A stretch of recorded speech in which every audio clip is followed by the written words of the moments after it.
देवाची स्तुती सैतानाला आवडत नाही. तुम्ही जी देवाची स्तुती करता ते सैतानाला पसंत नाही की तुम्ही देवाची स्तुती करावी.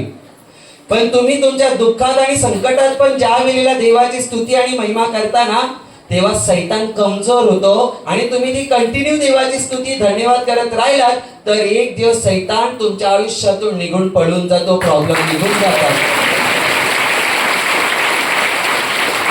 म्हणून परिस्थिती कशी असो, देवाला धन्यवाद देणं मात्र कधी बंद करू नका.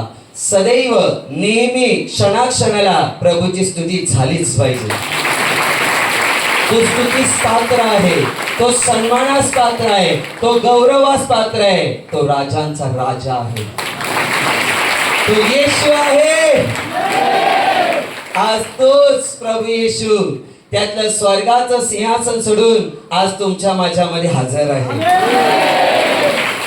आज जी तुम्ही स्तुती आणि महिमा केली ना, तुम्ही सैतानाच्या कानाखाली मारले आणि सैतान लाजून पळून गेलेला आहे.